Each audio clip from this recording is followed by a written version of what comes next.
though only 4 in the afternoon, it was already dusk outside, and the wind was blowing hard enough to set the quad's trees in motion, the nearest branches scratching insistently on the window of Janet Moore's office. Was it the turbulence outside that had invited the horseman to gallop into her consciousness, or the silence of the sullen boy sitting across from her?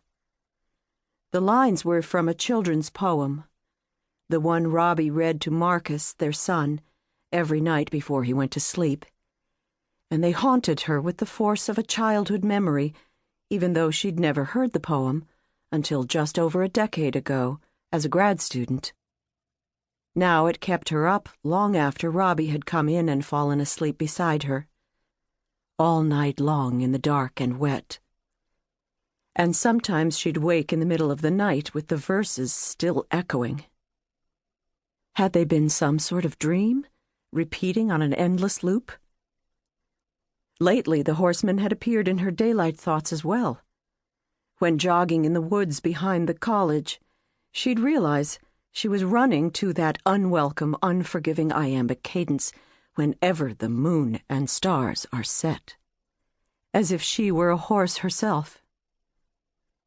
And then, when it suddenly seemed like she was clomping not through the woods, but an endless cemetery, there came an even more familiar heartsickness. A moment before, she had been feeling both angry and self-righteous, easy, unambiguous emotions that in these circumstances she was entitled to. It angered her, and rightly so, that students were more likely to cheat in her classes than in those of her male colleagues, or to be tardier, to openly question her authority, to give her mediocre evaluations at the end of the term. Worse still, that they held her to a higher standard was actually unwitting. Had anyone asked if they were prejudiced against female professors, not one would answer yes. Hook them up to a lie detector and every last one would pass. This probably included James Cox, seated before her now, sockless boat shoe balanced on khakied knee, still smug, even though the fact that she had him dead to rights was beginning to dawn on him.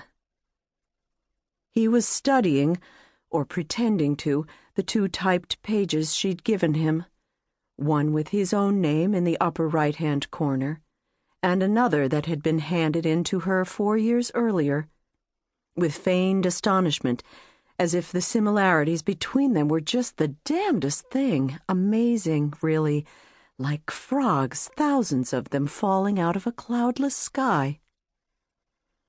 Next door, she heard Tony Hope, her best friend in the department, bang his office door shut behind him. Earlier, she'd told him about this plagiarism case she had to deal with, and he'd offered to loiter outside just in case. These days, all teachers were vulnerable. Cornered, female students would sometimes accuse male professors of making sexual advances, while similarly cornered males could act belligerently with female teachers. But James Cox had arrived late, no surprise, and Tony had already agreed to meet a couple of his seniors at the Hub Pub. When he paused, eyebrows arched in her half-open doorway, she gestured that everything was fine, and it was okay for him to leave. Probably it was.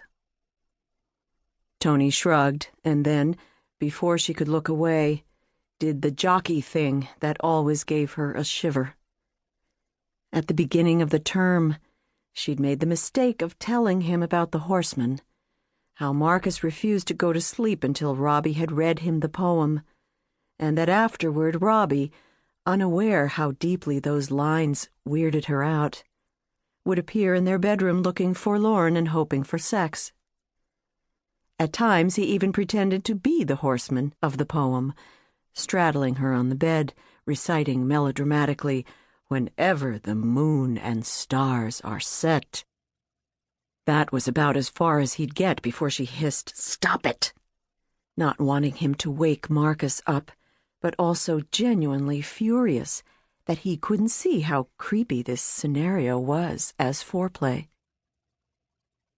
As good as it had felt to tell someone, Tony Hope had been the wrong person to confide in. She might have predicted he'd turn it into a joke. And the very next afternoon, emerging into the quad after class, she heard her name shouted, and there was Tony bestride the library steps, in a jockey stance, bent knees together, hands out in front, gripping invisible reins, his butt lowering and rising rhythmically.